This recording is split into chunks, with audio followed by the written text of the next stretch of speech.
Hey everyone, if you enjoy my park ranger horror stories, I've started uploading them on Spotify too. My YouTube channel got demonetized, so I'm putting a lot more focus into Spotify now. You'll find daily scary stories there with longer, darker, and more immersive horror content. If you want to support the channel, please go follow the Spotify page and leave a 5-star rating. It genuinely helps me keep making these stories. The Spotify link is in the description and pinned comment. Turn off the lights. Put on your headphones and I'll see you there. My name is Douglas Carmichael, and I've spent 21 years watching people die on Denali. Not watching, exactly. That's not fair. I've spent 21 years trying to stop it. Pulling frozen climbers off exposed ridges. Carrying bodies down in the dark. Filing reports that said things like, weather-related incident, or equipment failure. When the truth was simpler and harder, the mountain won. People call me Doug. I'm 54 years old. I grew up in Fairbanks, son of an Athabascan mother and a Scottish-Irish father, who both loved wild places more than comfortable ones. My grandfather was a ranger. My father was a ranger. When I was 8, I told my dad I wanted to be a ranger too, and he just nodded like he'd always known. Like the mountain had already decided for me. I've held a Class 4 and 5 climbing certification for 15 years. I speak English and my mother's language, Athabascan. I am not, by any measure, a man who believes in monsters. Supernatural creatures don't exist above 20,000 feet. I used to tell new rangers when they'd hear the old stories around the fire. The mountain itself is lethal enough without imaginary monsters. I believe that completely. Right up until October 1975.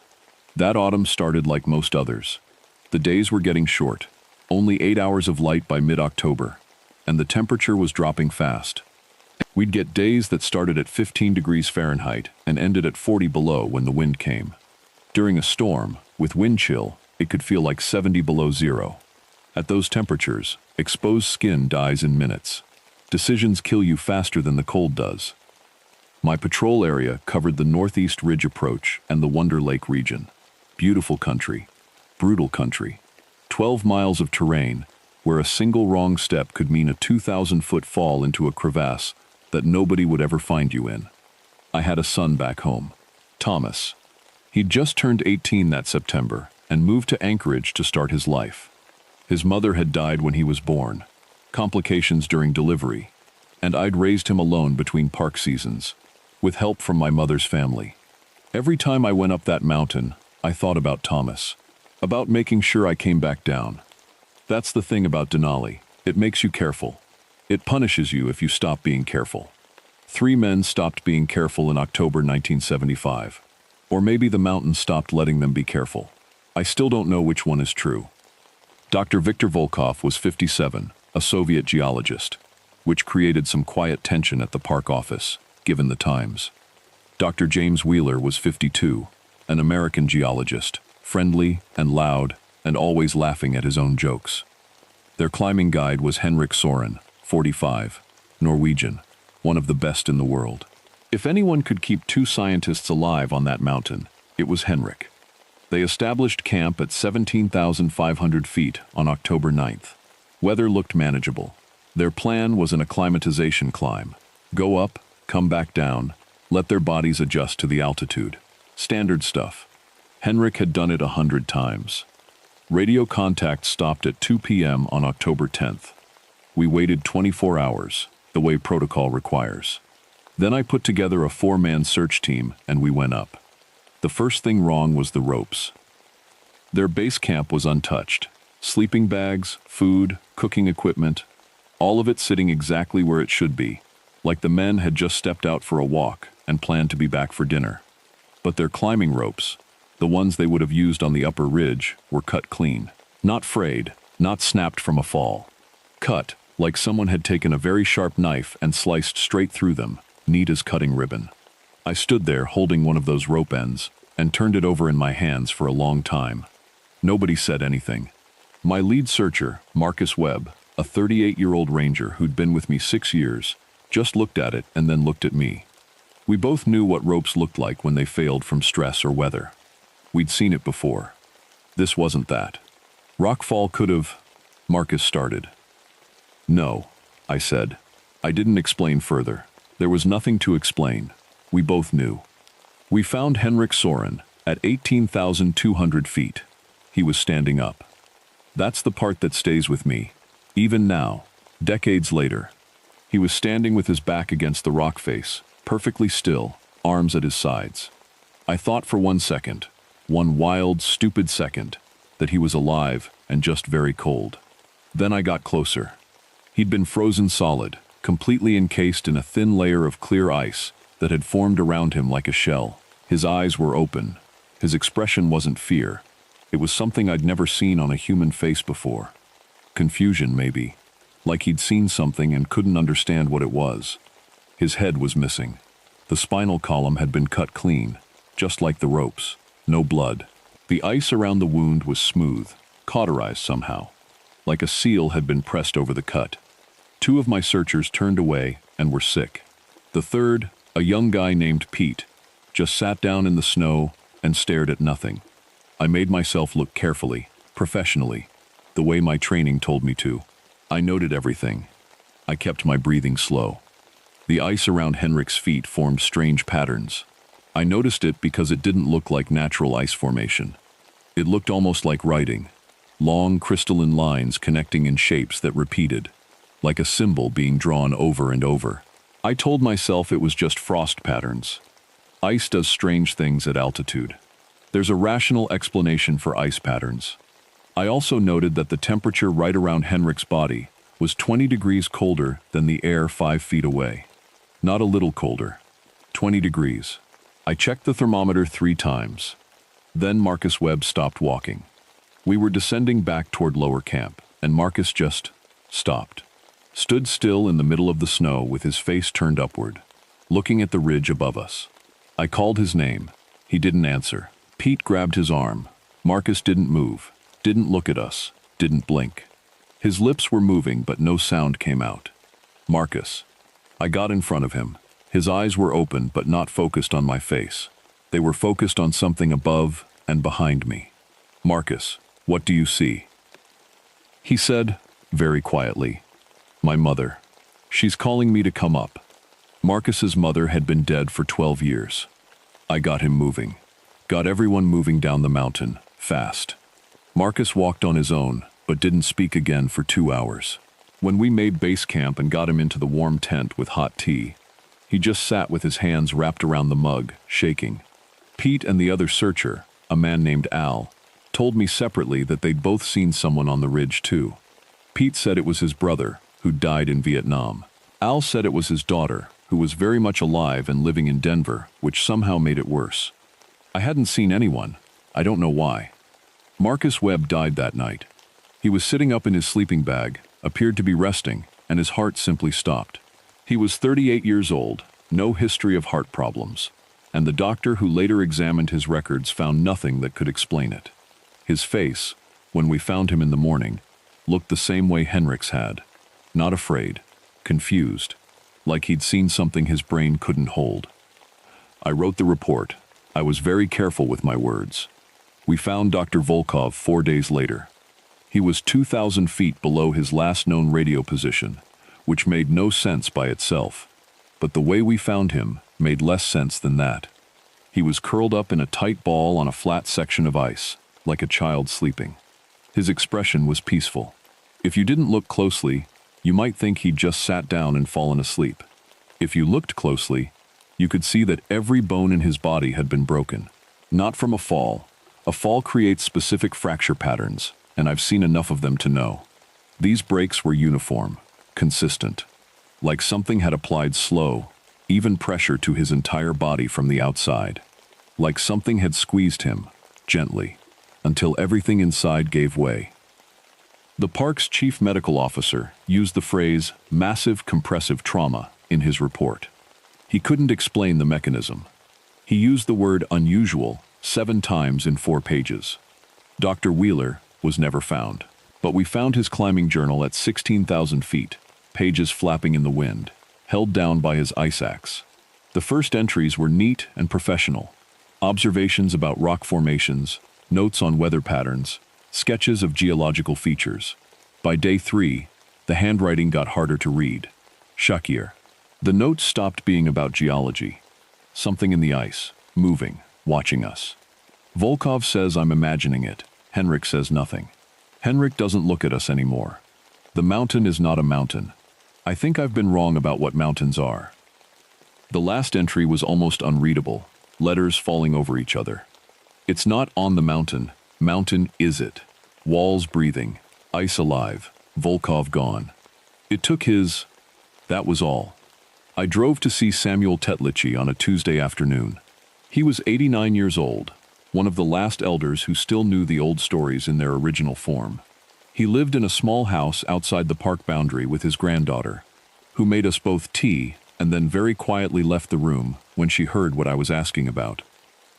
Samuel listened to everything I told him without interrupting. Then he was quiet for a long time. My grandfather told me about this, he said finally. And his grandfather told him, there is something that lives in the mountain's heart. Not an animal. Not a spirit, exactly. Something older. He looked at his tea. Each time a person dies on that mountain, it wakes up a little more. It learns from them. Takes their memories, their knowledge, their fears. The deaths are not accidents, Ranger Carmichael. They are lessons. Lessons for what? I asked. It wants to understand what we are, Samuel said. It has been learning for a very long time. Your scientists. He paused.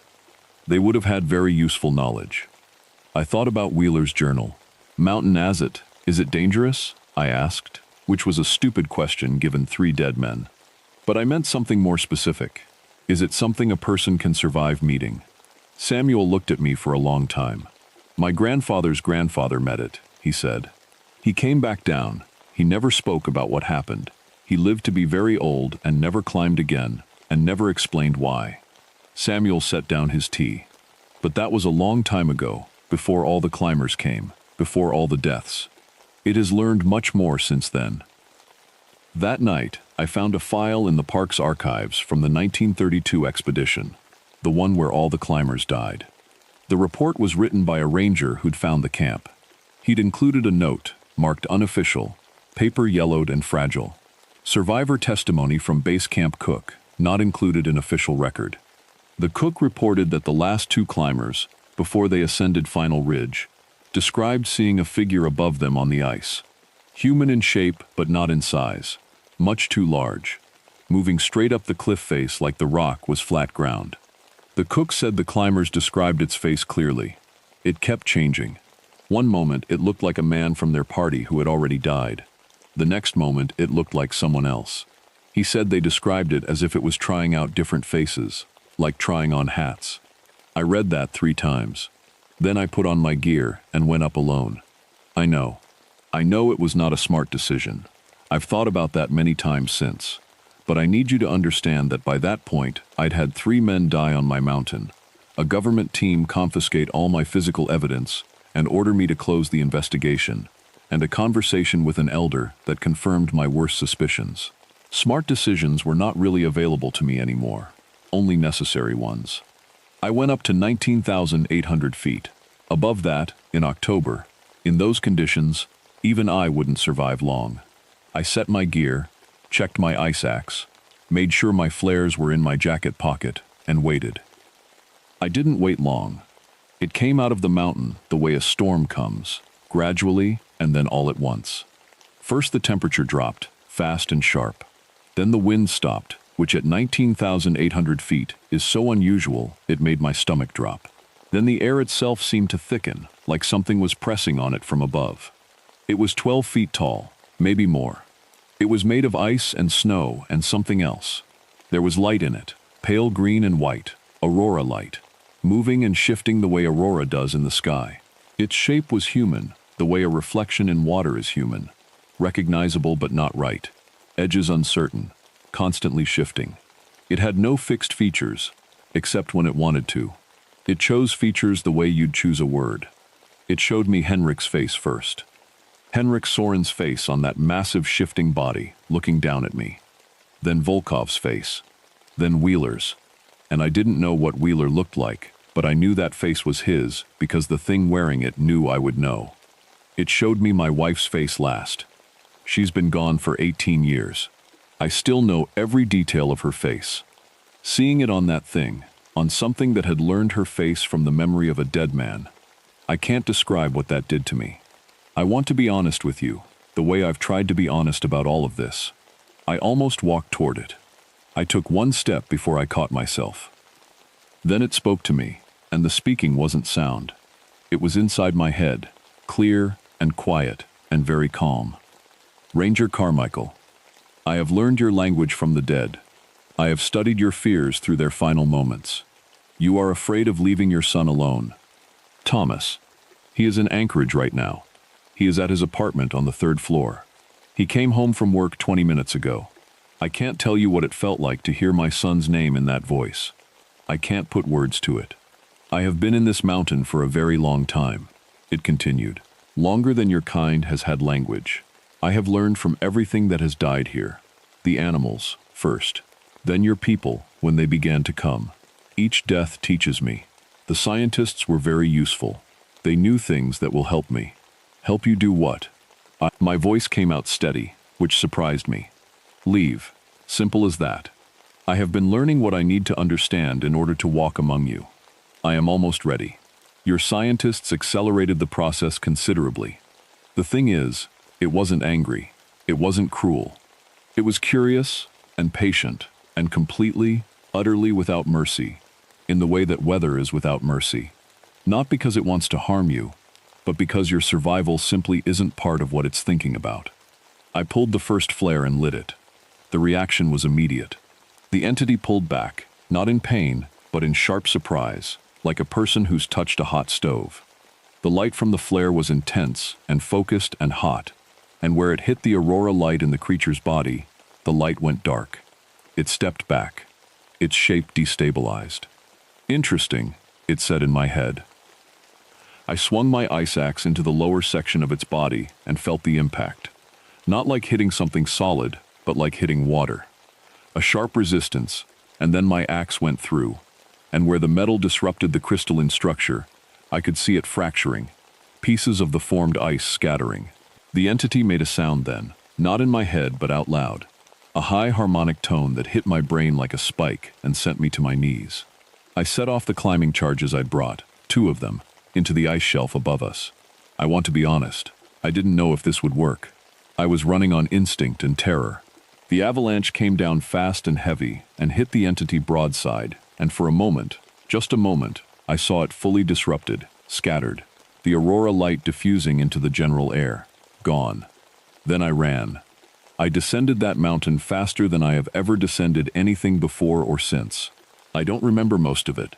I remember falling twice. I remember my left hand going completely numb around the 16,000-foot mark.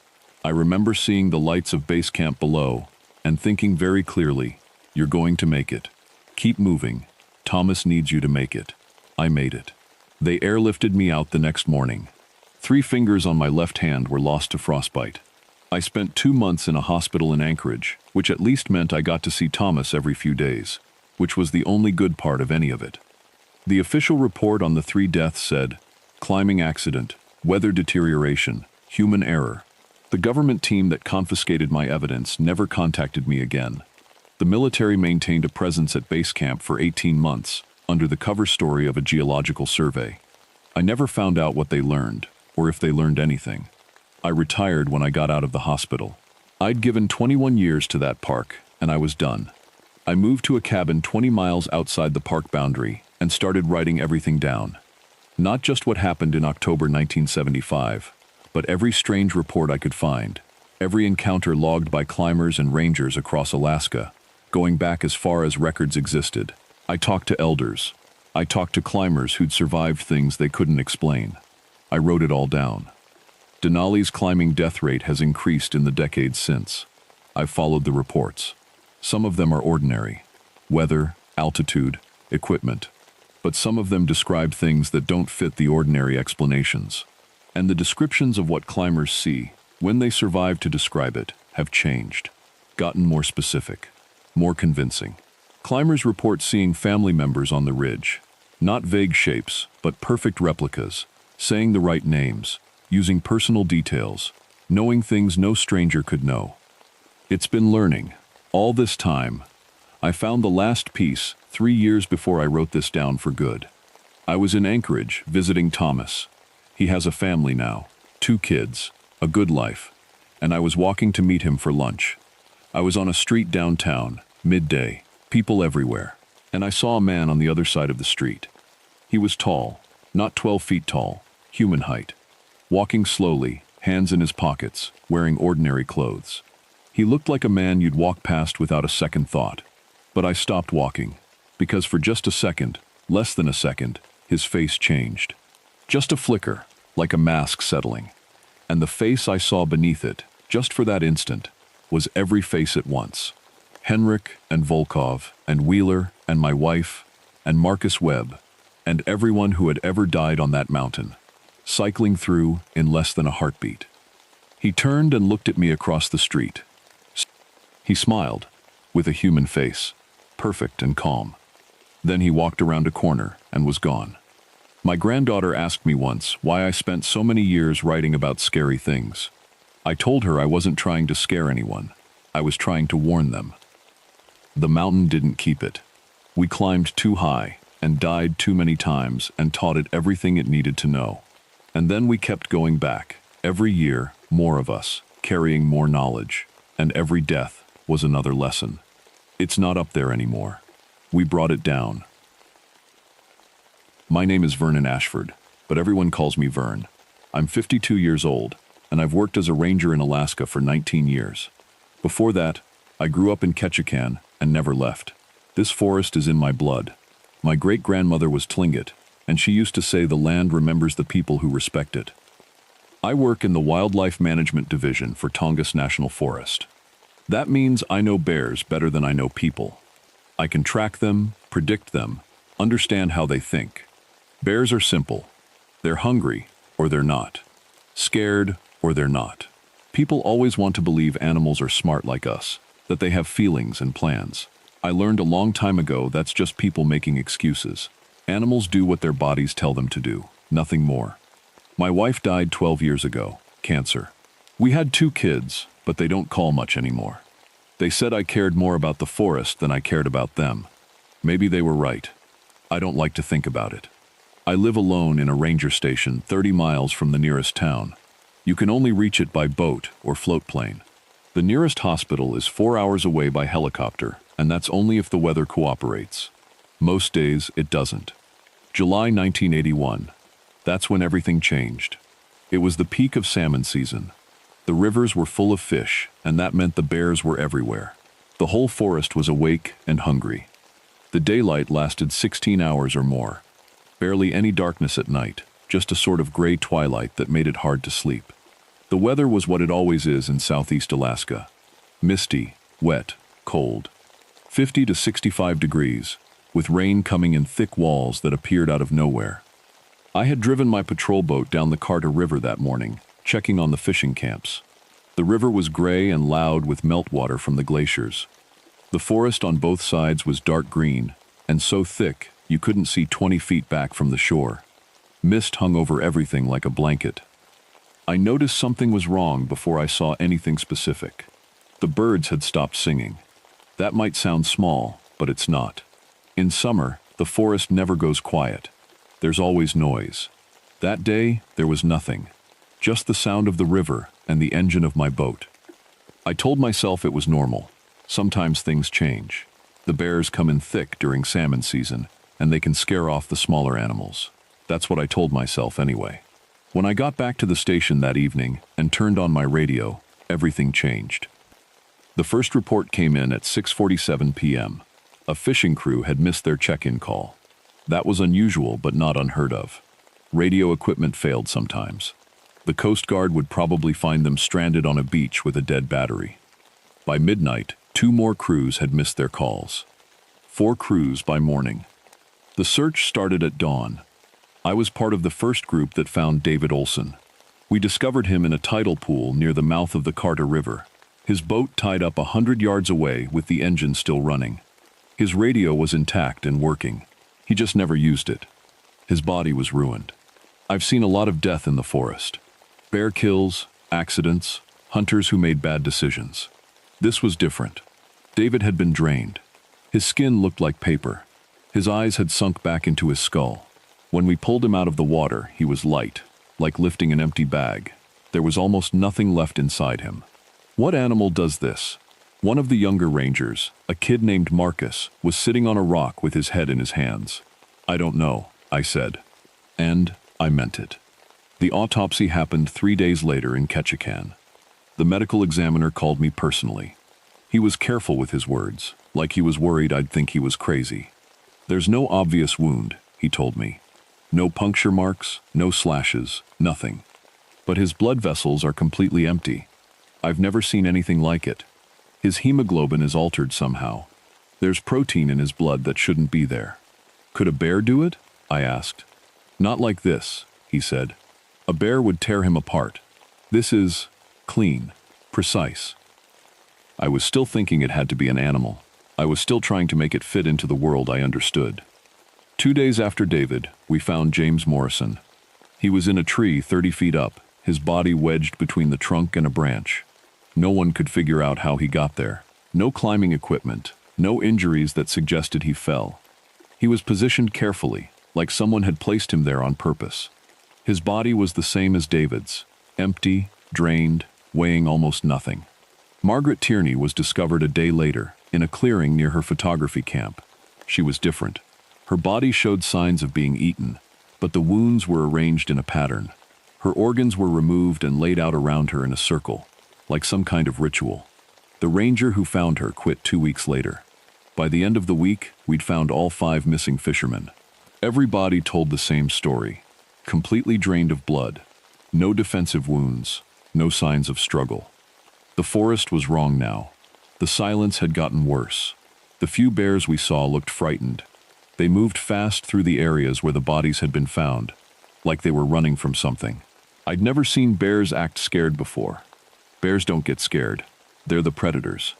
The salmon stopped running, just like someone had turned off a switch. The rivers were empty. That shouldn't have been possible. The conditions were perfect for salmon, but they were gone. That's when I knew this wasn't just an animal.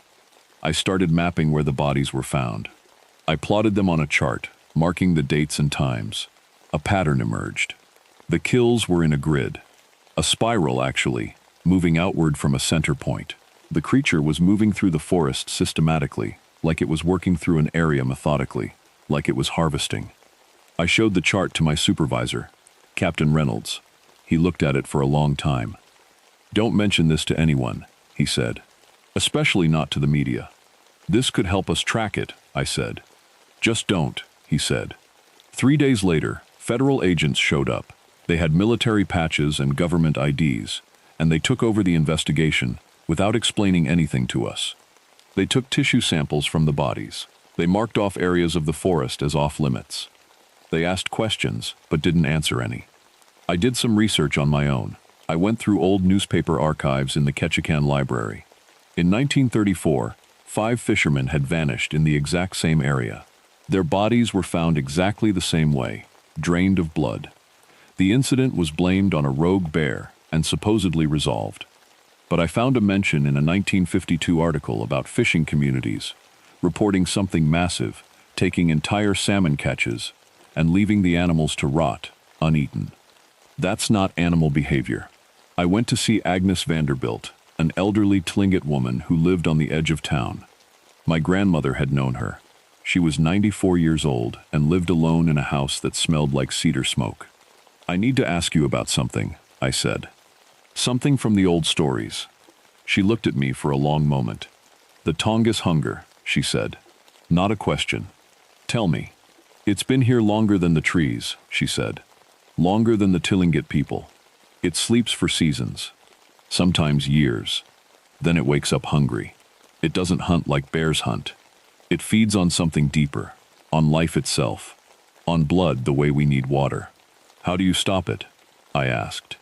"You don't stop it," she said. "You endure it. You survive until it sleeps again. My people learned that a long time ago. Your people tried to kill it. That didn't work. You just made it angry. What is it? What kind of animal?" "Not animal," she said. "It's something else. Something that was here before animals had names." I didn't believe her. Not really. I was still a ranger. I understood animals. But something in me knew she was telling the truth. The evidence kept coming. We found the body of a 300-pound grizzly, crushed like it was made of paper. Its ribs were shattered. Its spine was broken. The force required to do that would be enormous, something much bigger and stronger than any normal bear. I got a call from the university about the tissue sample they'd sent. A man named Dr. Patterson, a biologist. "Where did you get this?" he asked. "From one of the victims," I said. "What is it?" "I'm not supposed to talk about this," he said. "But if I were you, I'd get out of that forest. There are agencies that know about this. They've known for a long time.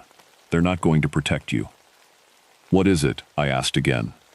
"It's nothing that should exist," he said. Then he hung up. I saw it on the 23rd of July. I was tracking alone near the Carter River, following what I thought was a bear trail. The forest was even quieter than before. I was the only thing moving through it. The mist was thick enough that I could barely see 10 feet ahead. Then the mist parted. It was standing on the riverbank, and it was nothing like anything I'd ever seen. It looked like a bear, but wrong. It was 12 feet tall, maybe more. Its shoulders were too broad. Its legs were angled in a way that no animal's legs should bend. Its fur was matted and dark, slick like it was wet or covered in something. When it turned to look at me, I saw intelligence in its eyes. Real intelligence. The creature spoke to me, but not with words. It was in my head, direct and clear, like a thought that wasn't my own. "You understand hunger. You understand territory. You understand death. Become like me. Join the feeding." I couldn't move. My hands had gone numb. My heart felt like it was trying to break out of my chest. "I know your daughter," the thing said. "Tall, lives in Seattle, works at a hospital. I can walk to her anytime. I can feed on her while you're sleeping, unless you let me continue."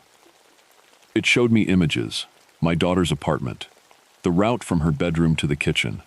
Details only someone watching her would know. The creature had been learning. It had been studying my family. That's when something in me broke and came back together different. I raised my rifle and fired. The bullet hit the creature's shoulder, and it screamed. A sound like the forest itself was being torn in half. But the creature didn't run. It charged. I kept firing.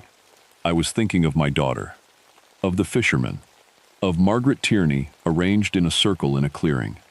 The creature was fast, but it moved like something heavy through water. I could see it struggling against something invisible, like it was fighting against the air itself. I realized it was using telepathy like a weapon, trying to freeze me the way it had frozen the other victims. I fired in rapid bursts, and each shot seemed to disrupt whatever it was doing. The creature's focus broke for moments at a time, and it would stumble. We ended up in the river. The meltwater was rushing hard, the current powerful enough to knock a person over. The creature had size and strength, but the water fought it the way the air did. I scrambled backward, deeper into the river. I had explosives in my pack, emergency flares and demolition charges for clearing rock slides. I wired them together as fast as I could, while the creature dragged itself through the water toward me, moving like it was pushing through thick mud. I set the timer and threw them upstream to the cliff face. The explosion came 3 seconds later. The rock slide came down like an avalanche. The creature tried to teleport or push it back, or whatever it was it did, but it was off balance in the water, and the rocks came too fast. I watched it get swept downstream, rolling in the current, disappearing around the bend. I didn't wait to see if it came back. I found high ground and signaled for the helicopter. They got me out in 40 minutes. I spent 6 weeks in the hospital, claw wounds across my ribs down to the bone. My shoulder was torn apart. The doctors had to rebuild it with metal and screws. I needed 3 units of blood transfused. I had nightmares that didn't stop for months. The official report said a rogue grizzly bear had attacked fishermen and rangers. The army organized a massive hunt, but they never found the creature. The government declared the situation resolved and opened the forest back to fishing. I was discharged from the Rangers service 6 months later. Mental disability, they called it. Questionable judgment under stress. They reduced my pension. No one believed me. The doctors said the trauma of what I'd witnessed had broken something in my mind. They suggested the creature was some kind of stress hallucination. Even Reynolds, my supervisor, wouldn't meet my eyes when we talked. But the deaths didn't stop. Every few months, someone would disappear or be found drained of blood. A couple of hikers here. A remote research team there, always in Southeast Alaska, always blamed on animals or accidents. I called my daughter for the first time in 3 years. I told her what I'd seen. I told her to never come to Alaska, to install good locks on her apartment, to be careful. She thought I was having a breakdown. Maybe I was. I live in a small house in Ketchikan now. I have guns and motion sensors. I don't sleep much. Sometimes I sit on my porch at night and watch the trees, waiting to see if something tall will come walking out of the darkness. The forest is still hunting. Agnes Vanderbilt called me 6 months ago. She was 95 then. She said the entity was learning. It was getting smarter. It was learning to hide better, to move through towns without being noticed. She said the day might come when it didn't need to hide at all, when it was intelligent enough to walk into Anchorage or Seattle in the middle of the day, and no one would know what they were looking at. I keep my notes in a locked box under my bed. Everything I documented, all the evidence. Sometimes I think about sending them to someone, but I know what would happen. They'd disappear like the other evidence did, or they'd find me crazy like everyone else did. The only thing I know for certain is this: that thing is still out there. It's patient. It sleeps for seasons, wakes up hungry, and feeds. But it's learning. And eventually, it's going to learn how to walk into a city. When it does, no one will understand what's happening until it's too late. The Tongass hunger is patient. It can wait. But I can't stop watching the trees. My name is Theodore Prescott. People call me Ted. I'm 50 years old, and I've spent the last 16 years as the Chief Ranger of Gates of the Arctic National Park in Alaska. That's a fancy title that basically means I'm responsible for keeping people safe in a place that doesn't want to be safe. Let me explain what this park really is. It's 13,000 square miles of wilderness. No roads. No towns inside the boundaries. The nearest town is 90 miles away through snow and ice. When something goes wrong out here, you can't just call for help. You have to be the help. You have to figure it out yourself, or people die. I grew up in Connecticut, Yale education. I was military once, Army Corps of Engineers. I thought I understood wilderness and danger. That was before I really understood wilderness, and before I understood what danger actually means. The park sits near the Arctic Circle. In March, when this story starts, the days are barely 6 hours long. The temperature hovers between -30 and -50 degrees. The wind hits you like a punch. The snow doesn't fall so much as get thrown at you by the air itself. And the darkness. When the sun goes down, it doesn't just get dark. It gets absolute. I divorced years ago. 2 grown kids back in the lower 48 states. They barely know their father anymore. My life up here has a cost, and they paid it too. But that's the deal I made.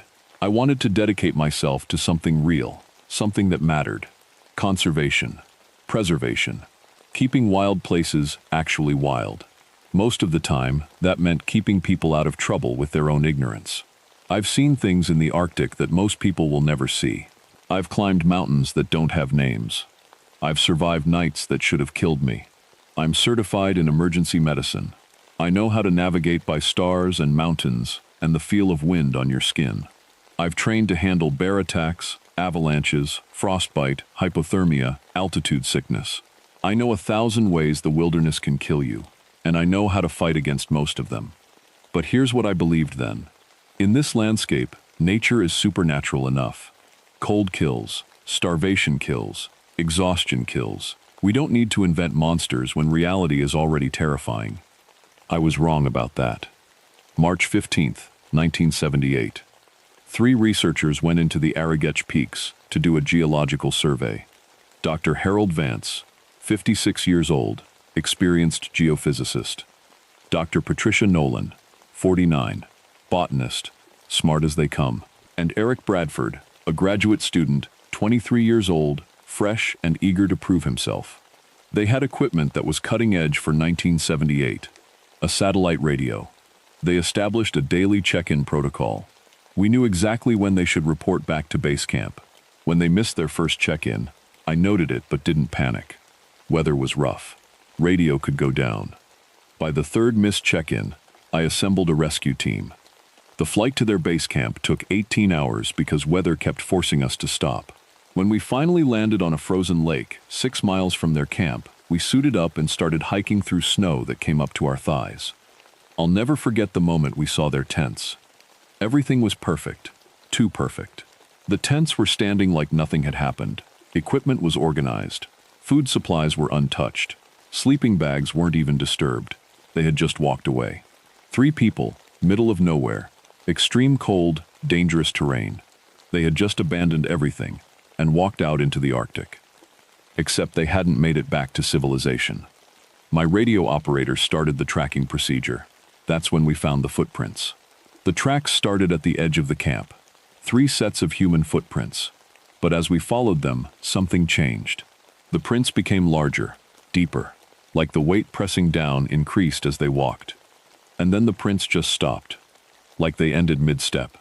Like the people just vanished into the air. We kept searching. We had to find them. Rangers don't leave people in the mountains. We found Patricia Nolan, 8 miles from camp, at the base of a cliff that couldn't have been more than 200 feet high. But her body, I've never described this to anyone, not really. Her spine was broken in 3 places. Her ribs were crushed. Her internal organs were damaged, like something massive had compressed them. All of this from a 200-foot fall? That doesn't work. That's not how physics works. 2 hours later, we found Harold Vance in a frozen riverbed. Same injuries. Frostbite, yes, but also massive trauma. Like something had grabbed him and squeezed. Eric Bradford we never found. But his last position, from equipment we recovered, was 15 miles from camp. His footprints showed he was being chased by something much, much larger than a man. My first thought was animal attack. Grizzly bear, maybe. But that didn't make sense. Bears were hibernating.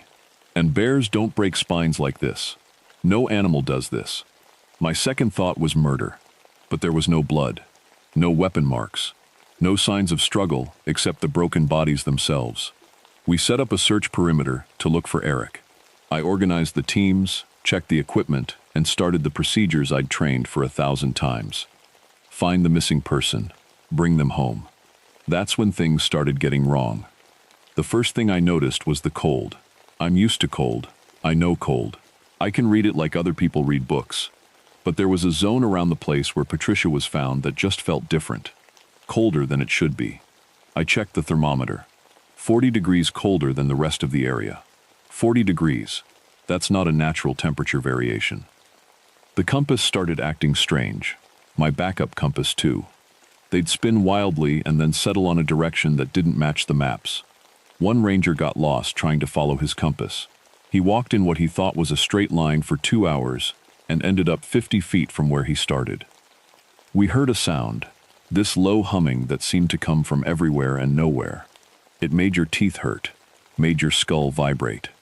3 of the rangers reported headaches within 20 minutes of hearing it. And then we found the tracks. Not human tracks. Not animal tracks. Something else. Massive footprints, 4-toed, sinking deep into the frozen ground. And they were fresh. Very fresh. Like whatever made them had walked this ground today. I tried to call base camp on the radio. Nothing. The radio just made static. Complete equipment failure, except it wasn't failing. It was being jammed somehow. A ranger tried his backup radio. Same thing. Let's get out, I said. The decision wasn't hard. We didn't have a missing person anymore. We had a danger zone. We needed to evacuate and regroup. But something happened during that hike back to the landing zone. Ranger David Kirkwood, 32 years old, experienced climber, started climbing upward. Not toward the zone we were retreating from. Upward. Up the slope. When I called him, he didn't respond. He just kept climbing. I went after him. Bad decision maybe, but you don't leave people behind. He was standing at 9,500 feet, on a peak overlooking the Arrogech when I caught up. His face was white. Not from cold, from fear. There, he whispered, pointing. At first I saw nothing, then I saw it. It was on a ridge to the west, backlit by the last of the daylight. It was big, Impossibly big. 20 feet tall, maybe more. Covered in white fur or maybe ice, I couldn't tell. It was moving, actually moving, with this fluid, graceful motion that something that size shouldn't possess. Then it turned its head. Its head rotated. I don't mean it looked around. I mean its head spun in a complete circle. 360 degrees. Its neck twisting like nothing natural should twist. And I felt it looking at us, studying us. Kirkwood made a sound, not a word, just a sound of pure human terror. The thing stared at us for maybe 10 seconds. Then it turned and walked into a rock face. A solid rock face. And it disappeared into stone like the stone was water. We scrambled down the mountain. We didn't talk. We didn't stop. Kirkwood was hyperventilating, making these choking sounds. I focused on moving, on getting us off that peak before dark, on getting us somewhere safe. There was nowhere safe. By the time we reached the landing zone, the sun had dropped below the horizon. The darkness was total. Our helicopter couldn't fly in conditions like this. We were stuck. That night, huddled in the camp, the humming sound never stopped. It just kept going, low frequency, constant. It got inside your head and made you think things you shouldn't think. I didn't sleep. None of us did. The next morning, we found Eric Bradford. We found him 3 miles from camp, in a ravine hidden by an overhang. His body was positioned in a specific way. His arms were spread. His legs were arranged. It looked intentional, like someone had arranged him after death, like it was a message. When I looked at the body carefully, I noticed the other 2 bodies, Patricia and Harold. They were positioned the same way, like they were arranged to create some kind of pattern. I marked it on a map, comparing the positions. When I looked at it from above, the pattern made geometric shapes, like something that could only be appreciated from high in the sky, like something was sending a message to the clouds. "We need to leave," the team leader said.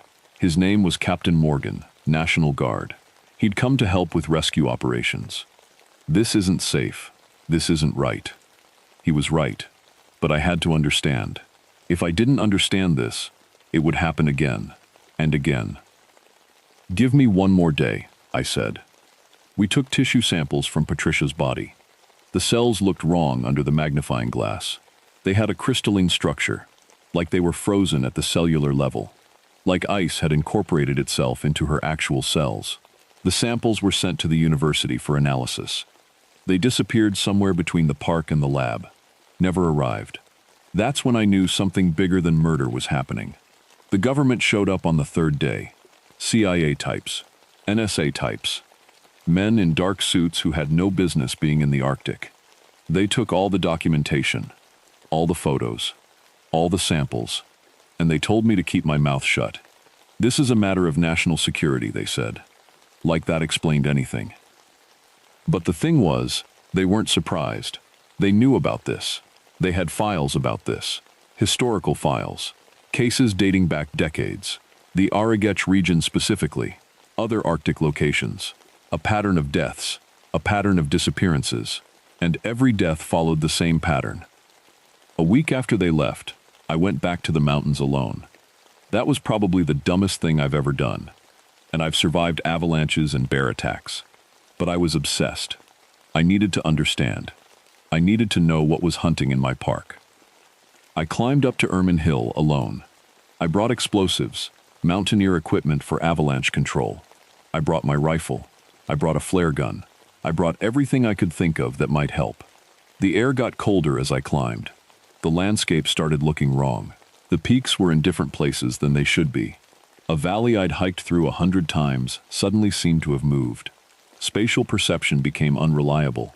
Landmarks appeared in multiple locations. And then I saw it. Not from a distance this time. Up close. It was maybe 22 feet tall.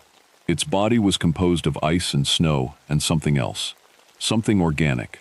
Like the ice had incorporated flesh into itself, or flesh had become ice. It was standing on a ridge, and its proportions were just slightly off from human. Just slightly wrong enough that your brain registered it as not human. "Hello, Theodore Prescott," it said. It spoke inside my head, not sound waves. Telepathy. Pure communication straight into my consciousness, and it spoke in English. perfect English, with an accent I couldn't place. "I've been watching you," it continued. "You're the one in charge here. You're the one responsible. I appreciate organization, structure. You would be useful to me." "What are you?" I asked. I don't know why I was trying to communicate with it, trying to negotiate with it. Maybe that's just what humans do when facing something impossible. "I am what remains," it said. "I've existed in Arctic regions for thousands of years, before your kind understood fire, before your kind built anything. I was here, waiting, learning. You killed those researchers. Yes, they were necessary. Their minds gave me information. Human consciousness is complex, beautiful. I need to understand it completely, before the integration begins." Integration. "My kind will soon establish contact with yours. We need to understand you completely. So when we arrive, there will be no fear, no resistance, just acceptance." It stepped toward me. The ground cracked beneath its feet. "Join me, Theodore. Help me understand, or I kill everyone in this park, one by one, until you agree." I ran. I don't mean I walked away quickly. I mean I ran like my life depended on it, because it did. I ran down the mountain, through passes, scrambling over ice and stone. The thing didn't chase me. It didn't have to. It was patient. It was already winning.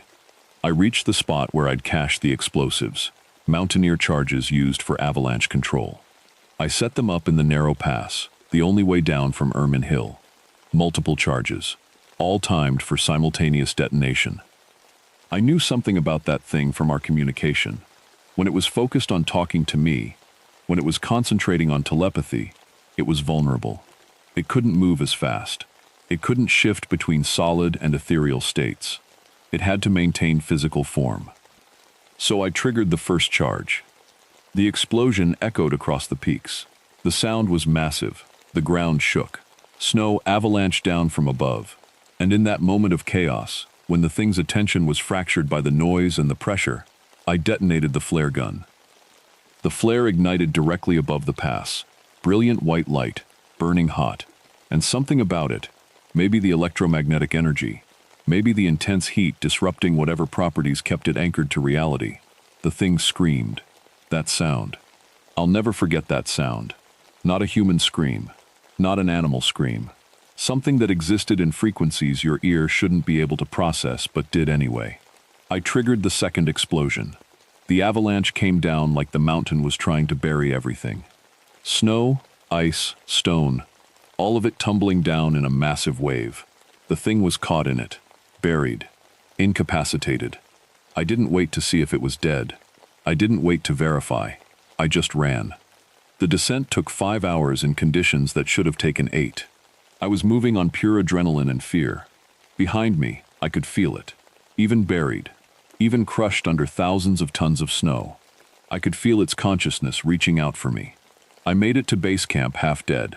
Massive lacerations on my arms and legs from climbing rocks. Frostbite on my fingers and toes. Bleeding internally from something that had grabbed me during the avalanche.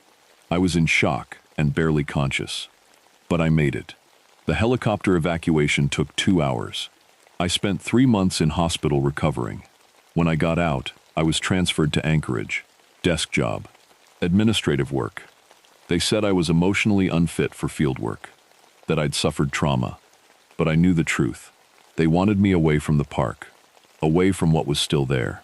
The official story was that the 3 researchers died in a climbing accident. Bad planning, bad luck, weather, human error. Simple as that. Nothing mysterious, nothing strange. The park was closed for environmental monitoring. Military observation posts were installed throughout the region, ostensibly for surveying wildlife, actually for watching, waiting. I wrote a classified report that I know ended up in government files. A report that I was told would never be seen by civilian eyes. A report that documented everything. In that report, I concluded this. The entity is patient. It doesn't need to leave the Arctic. It can wait. It's learning by incremental contact. Each death provides neurological data. Each interaction teaches it more about human behavior, human psychology, human communication. In another decade, it will be indistinguishable from human. Its body will have fully integrated biological human cells. Its consciousness will have processed enough human experience that it will understand our culture completely. And then it will walk out of the Arctic, and it will walk into our cities. And we will welcome it, because we won't recognize it as the thing that hunted my rangers in the dark. I'm 67 years old now. I left Alaska 10 years ago. I live in Anchorage. I keep to myself. Sometimes I see news reports about Arctic research, new expeditions, new scientists going to study the Aragech. They never come back. The official reports always say the same thing: accidents, weather, bad luck. But I know better. I know what's still out there, still learning, still waiting, and I know it's running out of patience. My name is Maxwell Childers, and I'm going to tell you what happened in the Chilkat Valley in November 1984. I'm 68 years old now, which means I've kept this story quiet for nearly 40 years. The government made me sign papers saying I couldn't talk about it, but I'm dying, and some things are too big to carry to the grave. I've worked as a wilderness ranger for 17 years when this started. My job was simple: protect the wildlife in the Chilkat Bald Eagle Preserve near Haines, Alaska, and manage the area for research and safety. I knew those mountains and forests better than I knew people. That was by choice. I grew up in Juneau. My mother was Tlingit, but I never really connected with the community. Too many stories about spirits and shapeshifters and things that wore different skins. My father was a biologist, and he taught me that nature had better explanations than superstition. Evolutionary adaptations, behavioral patterns, nothing magical about it. I inherited his skepticism and his respect for facts. The Chilkat Valley in November is one of the most beautiful places on Earth. The river runs glacier blue through old-growth forest, massive spruce and hemlock trees that have stood for centuries. In autumn, when the salmon run is ending, thousands of bald eagles gather here. It's the largest concentration of eagles anywhere in the world. You can see them perched in the tall trees, dark shapes against the gray sky. Their white heads catch the light. November also means darkness is coming fast. We were getting about 8 hours of daylight. The weather turned cold, temperatures dropping into the 20s at night. Storms rolled in from the ocean, bringing rain and wind that could gust over 40 miles an hour. The river started to freeze at the edges. It was isolated country. Haines, the nearest town, was 12 miles away by rough mountain trail or by boat if the water was calm enough. In winter, you could get trapped for days if a storm hit. I lived alone at the ranger station, a small wooden building with a radio, supplies, and not much else. That was how I liked it. Just me, the mountains, and the animals that actually followed the rules of nature. The valley had history, though I didn't think much about it then. An old naturalist named John Muir had visited in 1889 and written about seeing an impossible number of eagle-like creatures in the valley. His journal described something that bothered him. He said some of the birds didn't move quite right. He wrote that they seemed to be things pretending to be eagles. After that trip, Muir apparently had some kind of breakdown. He spent time in an asylum. I figured he'd just seen a lot of eagles, and his mind played tricks on him. Growing up, I'd heard my mother's people talk about the Chilkat Watchers, spirits in the old stories that could wear the shape of eagles. They were hunting creatures. They were something else wearing animal skin. But that's all it was. Old stories. Superstition. Fear of nature because people didn't understand it. I didn't believe in any of that. I believed in what I could observe and measure. That was my first mistake. The unease started small. In early November, I noticed the eagles were different. Not in any way I could write a report about. Just different. They seemed more alert, more aggressive toward each other. Their vocalizations, the sounds they made, included things I'd never documented in 17 years of observation. Complex calls that almost sounded like they were trying to form words. I told myself it was the changing season. Birds react to pressure systems and temperature shifts. There was a reason for everything. I should have listened to the part of me that knew better. 3 people came to the valley on November 11th to study the eagle migration patterns. Daniel Morrison was a wildlife photographer. Well known, published in National Geographic. Kevin Pierce was his assistant, a young guy in his 20s who wanted to learn the profession. Jennifer Okonkwo was an ornithologist, which means she studied birds scientifically. Smart woman. Had her PhD from Berkeley. They set up a base camp in the Central Valley, near where the river made a wide bend. Equipped with portable radios, good tents, plenty of supplies. Jennifer had a specific mission: document the behavioral changes in the eagle population during the late migration period. She wanted to know if the birds were reacting to climate shifts or environmental factors. I should have told them to wait, to come back in spring. I should have said something about the strangeness in the valley. But what would I have told them? That the eagles seemed wrong? That I had a feeling? The protocol was simple. Each team member checked in every hour by radio. Jennifer was monitoring the radio at base camp. Daniel and Kevin would move to different observation points, and Jennifer would rotate out to photograph and observe herself. Everything went fine for 2 days. On November 13th, around 3:45 in the afternoon, Jennifer radioed me at the ranger station. Her voice sounded different, tight, careful. "Max, this is Okonkwo at base camp. We're seeing some unusual behavior in the eagles, really unusual. I'm going to investigate more closely. Back in 2 hours." I told her to be careful. She said she would be. Then nothing. When she didn't check in at 5:45, I drove my truck as close as I could get to base camp and walked the rest of the way. The tents were intact, the equipment was organized and ready. Coffee was still warm in a pot by their cooking area, but no people. That's when I realized something was actually wrong. I radioed down to Haines and called for a search team. The nearest state police could arrive by morning. I spent the night at their camp, trying not to think about where 3 experienced outdoors people could have disappeared to in a 2-hour window. We found Daniel Morrison at dawn, about 4 miles from base camp, in a forest clearing beneath the tallest eagle roosts in the valley. I won't describe what we found in detail. I'm an old man, and some things I've worked hard to forget. But I'll tell you this: it wasn't an animal attack. Animals don't arrange bodies carefully. Animals don't position prey with precision.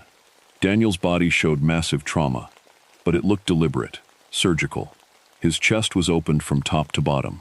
Internal organs were removed. Every drop of blood had been drained. Kevin we found in the river 3 miles downstream. He was drowned, but like Daniel, he'd been worked on. His eyes were gone, not torn out, but removed cleanly. His skull had multiple puncture wounds, precise and careful, like someone had used a sharp tool. Jennifer we never found. Her radio location had pinged from a remote ridge area before stopping. We searched for weeks. All we found was a massive nest made of branches and bones and hair. Not sticks, like a normal eagle nest, but structured from skeletal material.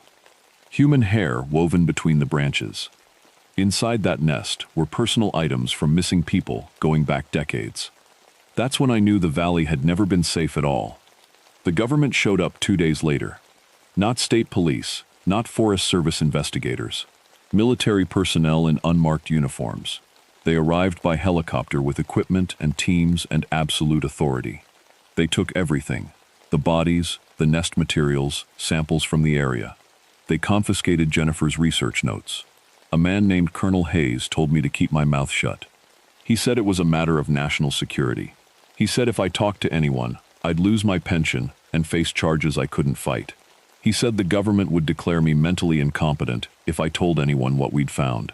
I believed him. They installed surveillance equipment throughout the valley. Cameras in trees. Sensors that monitored movement. By the end of the week, the Chilkat Valley had become a restricted military zone. No civilians allowed, no research, no observation. I was allowed to stay because I was already cleared and already knew everything. But I was watched constantly. They monitored my radio communications. They reviewed every report I filed. They were waiting to see what else would happen. 3 days into the lockdown, I found myself alone on a ridge, checking on one of the sensor stations. The sun was setting. The temperature was dropping fast. I wasn't thinking clearly. I was tired and grieving for people I'd just met, but who'd died because of this place. That's when I heard the sound. It was a vocalization I'd never heard before. Not quite a screech, not quite anything natural. It seemed to come from everywhere at once, echoing off the rock walls. And underneath the sound, I felt something. Pressure in my head. A presence watching from above. The eagle appeared out of the clouds like it had stepped down from the sky itself. I've seen thousands of eagles. This wasn't a real bird. It was massive. Wingspan easily over 12 feet. The body was too large, the proportions all wrong. The feathers seemed to move independently of the wing structure. And the eyes, they were wrong too. Bright yellow instead of the pale coloring real eagles have. Almost intelligent, almost aware, in a way that made my chest tight. It landed on a rock about 50 feet from me. Then it started to change. I'm trying to find words for something that breaks how you understand reality. The wings folded. The bones seemed to crack and rearrange beneath the feathers. Flesh restructured itself. It was like watching time-lapse photography of something rotting and rebuilding simultaneously. Except it was happening in seconds. The eagle became something between an eagle and a human, then more human than bird. Finally, it stood on two legs, nearly 9 feet tall, with a hybrid body. Parts still feathered, parts that looked like skin, a face that was both avian and something else. Something that was studying me with absolute intelligence. I couldn't move, couldn't breathe. When it spoke, the sound didn't come through the air. It formed directly in my mind, like a voice that came from inside my own skull. Max Childers, we've been watching you. 17 years in this valley. 17 years of blood we did not take. 17 years of respect for the forest you did not understand. I managed to ask what it was. We are older than your species comprehends. We were here before your forests grew. We survived by learning new forms. The eagle shape was useful for a time. We hunted in that form, learned what hunting could be. We learned your languages by monitoring your camps. We learned your weaknesses by studying your bodies. Now we have learned enough. Now we will take your form and hunt from inside your cities, and humans will never know that we walk among them. I realized then that there were more of them, in the trees, on the rocks, watching from the sky. The valley wasn't full of eagles, it was full of these things wearing eagle shape. I ran. I made it back to the ranger station, locked the doors, called for an evacuation on the radio. They told me to wait. Military units were being moved. Protocols were being established. I was to remain in position and monitor entity movement. Entity, that's the word they used. Like it was a scientific term that made the impossible manageable. I realized something over the next 24 hours. The government knew. They didn't know what these things were exactly, but they knew about them. Knew they existed. Knew they were dangerous. They'd been monitoring the valley for longer than I realized. The 3 photographers weren't the first disappearances they knew about. They were just the first time the government could control the narrative. I pulled the archived records from our filing system, stuff I'd never read carefully. Missing hikers dating back decades. Researchers who disappeared. Tourists who were never found. All concentrated around the Chilkat Valley during certain times of year. The government had been tracking it all along. They came for me on November 16th. Military helicopters. A full extraction team. They said I was being reassigned. The valley was being placed under complete military control. An aerial spraying operation would begin to control the eagle population. I knew that wasn't what was happening. As the helicopter lifted off, I looked down at the valley. In the fading light, I could see the trees clearly. Thousands of birds, no, things, perched in the branches. All watching the sky, all still hunting. The spraying operation happened anyway, but it wasn't pesticide. I don't know what it was. Whatever they were trying to do, it didn't work. The creatures were still there, still thriving, still learning new shapes. I was medically discharged 2 weeks later. The military classified everything. My records were sealed. They offered me a settlement, significantly less than my full pension, and a legal agreement stating I would never discuss what happened. I took it. I was broken anyway. 40 years have passed. I've tried to live a normal life, moved to the lower 48, got a quiet job working at a nature center. Didn't talk about Alaska, didn't go back. But the valley never left me.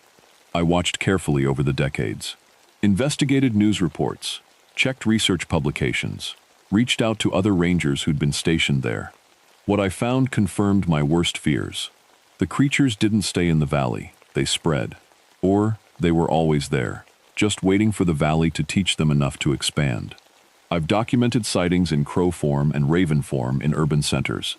Birds showing problem-solving skills that exceed normal animal capability. Coordinated hunting behavior inconsistent with natural predation patterns. Birds that seem to study humans. Birds that gather on rooftops and power lines and watch. The last ranger I managed to contact, before the government shut down that line of communication, told me he'd seen them taking other forms. Not just birds. He thought he saw one in partial human shape, adjusting its disguise, preparing to walk among people undetected.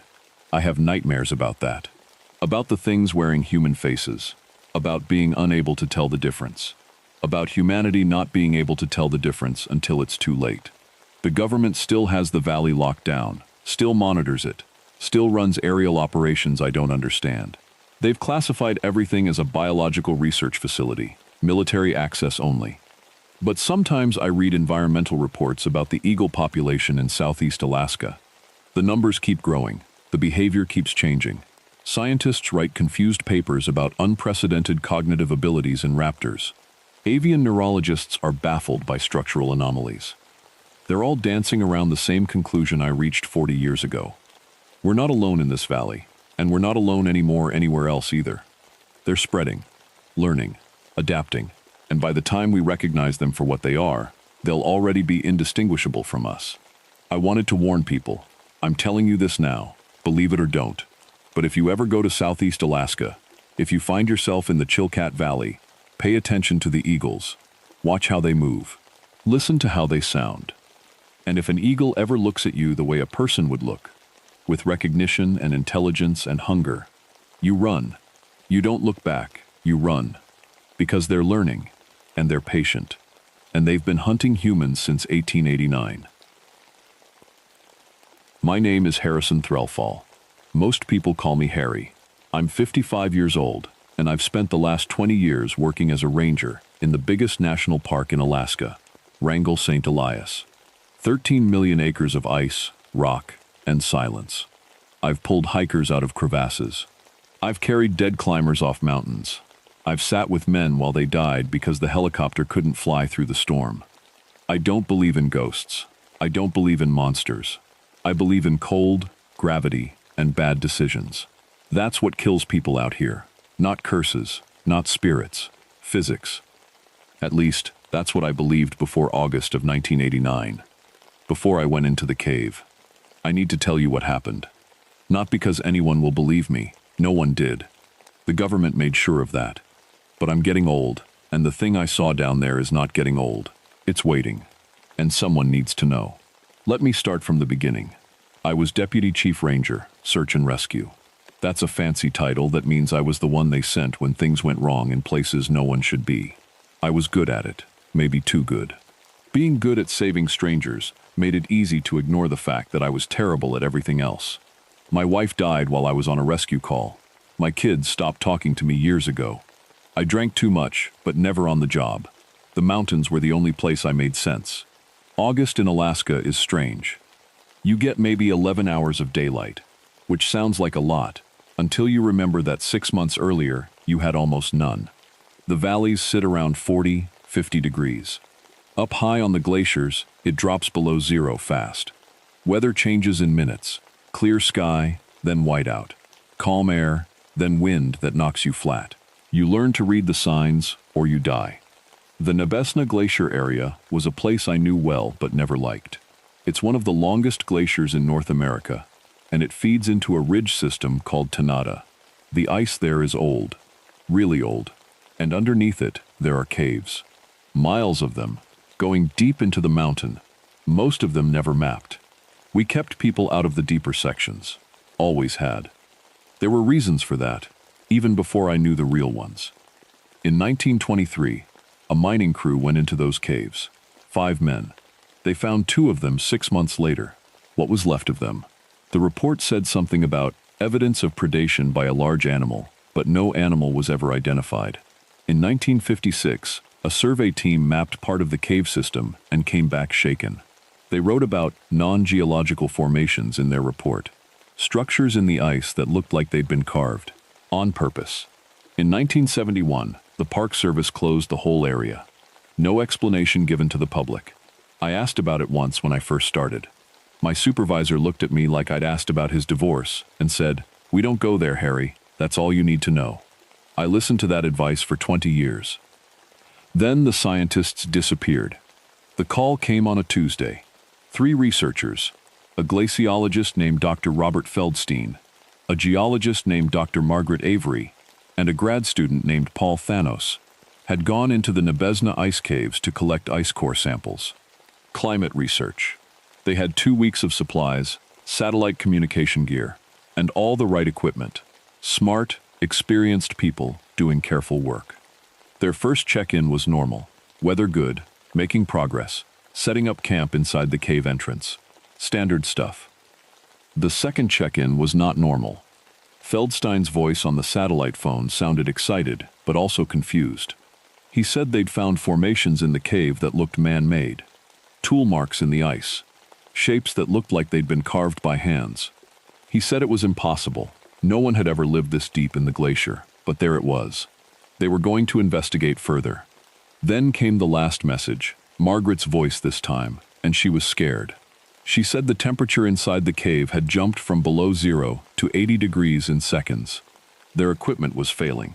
Something was wrong with the air. They were going to find the heat source. After that, nothing. No more calls.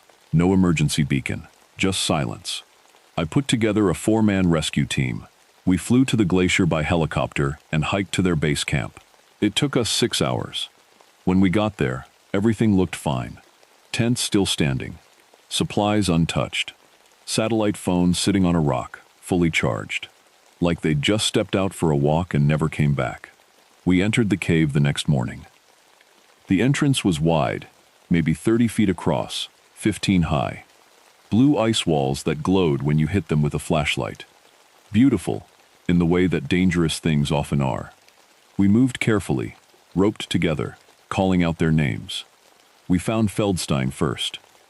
He was about 200 yards inside the entrance, lying face down on the ice. At first I thought he'd slipped and fallen. Then I got close. His head was missing. Not torn off, not crushed, cut, clean, like someone had used a blade, but not any blade I'd ever seen. The cut was too smooth, too perfect, like slicing through butter with a hot wire. The worst part was his body. From the outside, he looked frozen solid, covered in frost. Normal for a body in a glacier cave. But when the medic checked him, he pulled his hand back like he'd been burned. Feldstein's insides were cooked. His organs were charred black, like someone had put a blowtorch to his guts but left his skin cold. I've seen a lot of dead people. I've seen people torn apart by falls, frozen stiff, drowned in glacial meltwater. I have never seen anything like Robert Feldstein. We found Margaret 2 miles deeper. She was 30 feet up, stuck in the ice wall. Not on a ledge, not in a crack. Inside the ice itself, like the wall had opened up, swallowed her, and frozen shut again. Her arms were spread wide, her mouth was open. Every organ inside her body had burst, like something had pumped her full of air until she popped. There was no way she got up there on her own. No climbing gear in the area.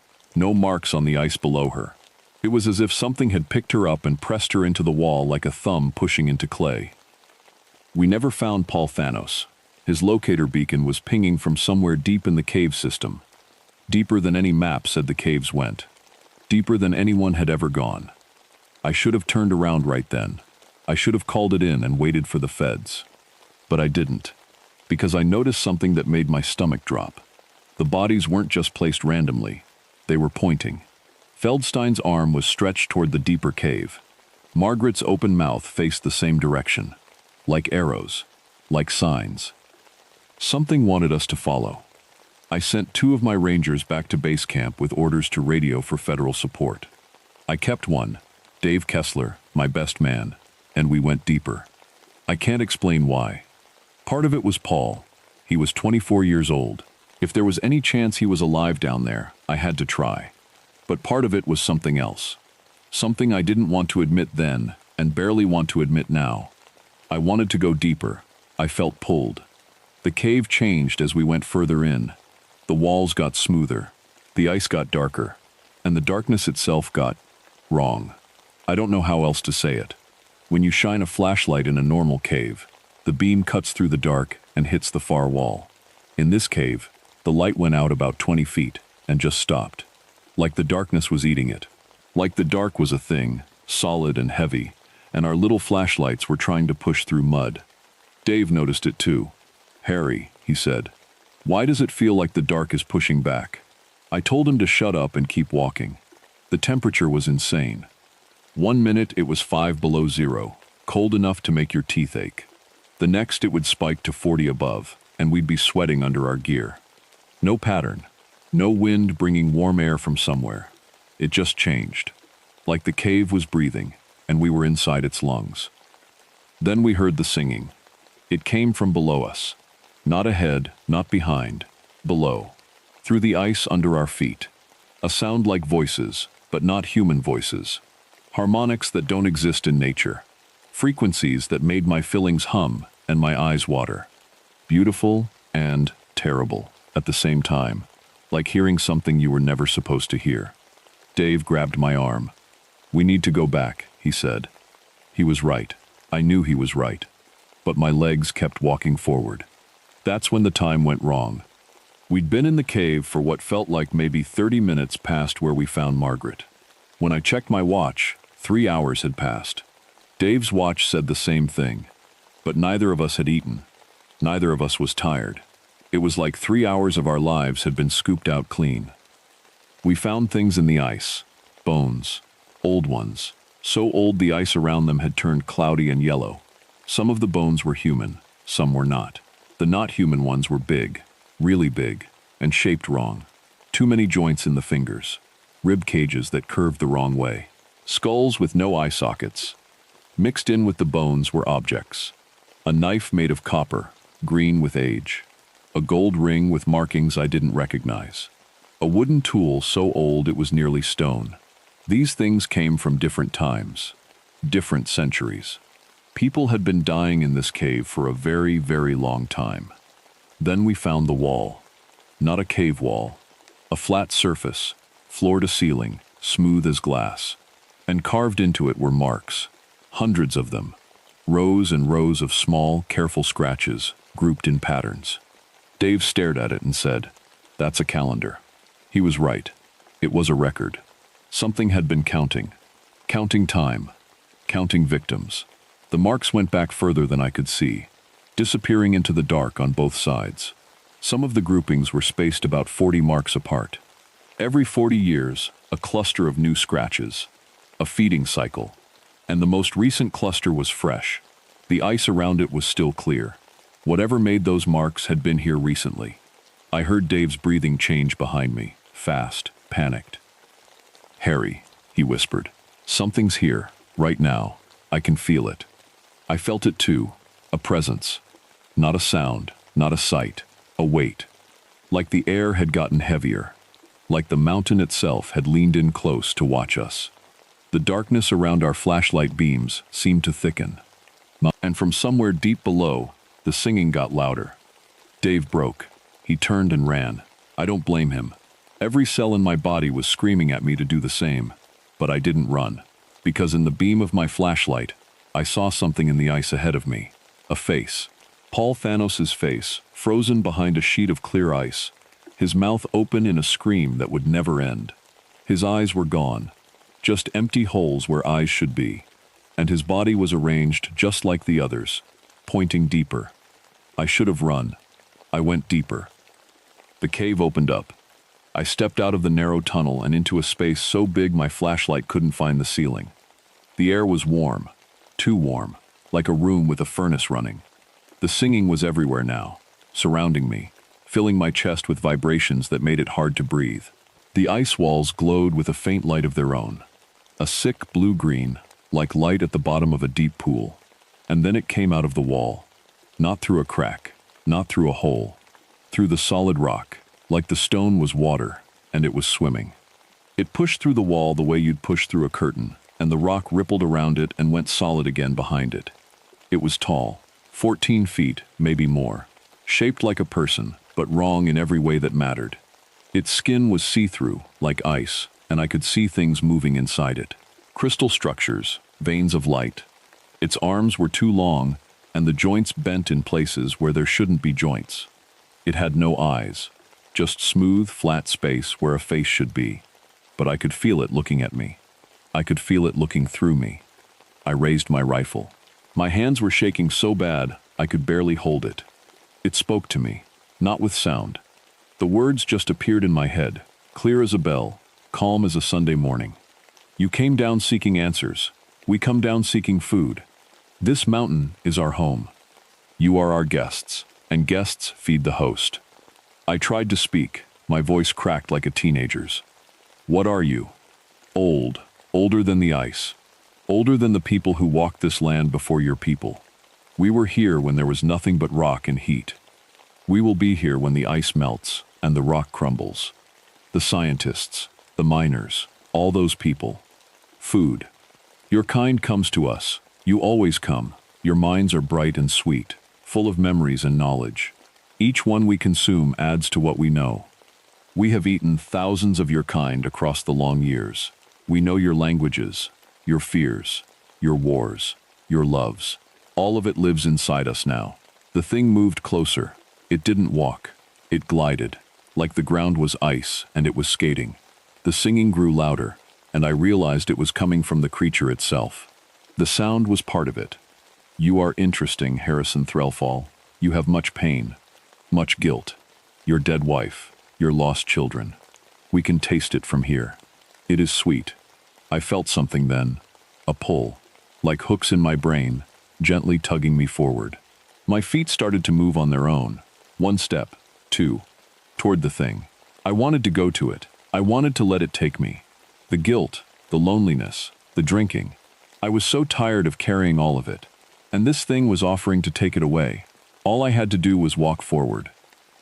I thought about my son, David. 7 years old the last time I saw him smile at me. He'd been holding a fish he caught in a creek near our house, and he looked up at me like I was the greatest man in the world. I stopped walking. No, I said. The creature tilted its head. That smooth, eyeless face pointed at me like a dog hearing a strange noise. They all say no at first. I pulled the flare from my belt and lit it. The thing hissed, not a sound, a feeling, a spike of rage inside my skull. The red light from the flare made the ice walls bleed color. The creature pulled back, just a step. It didn't like the light. Or maybe it didn't like the heat. I backed up into the tunnel I'd come through. It was narrow, barely wide enough for me. Way too narrow for that thing. But then it started to push through the walls again. It didn't need the tunnel. It could move through solid rock. The walls beside me rippled and bulged. It was coming through. I had 4 sticks of dynamite in my pack. Standard mountain rescue equipment for avalanche work. I'd never once used them for anything but snow. I jammed 2 sticks into a crack in the ceiling and lit the fuse. Then I ran. The explosion was enormous. The sound alone nearly knocked me out. Ice and rock came down like rain, and the tunnel behind me collapsed in a roar of breaking stone. I kept running. The ground shook. The walls cracked. I could hear the creature screaming, not in my ears, in my mind, a sound like 1,000 voices howling at once. I lit the other 2 sticks and threw them behind me without looking. Another explosion. Another collapse. The cave was coming down, section by section, and I was barely staying ahead of it. The thing was hurt. I could feel it. When the cave collapsed on it, when it was halfway between solid and not solid, the rock caught it, pinned it. It was trapped between states, stuck in the stone like a fly in amber. But it wasn't dead. I felt its last message hit my brain like a punch.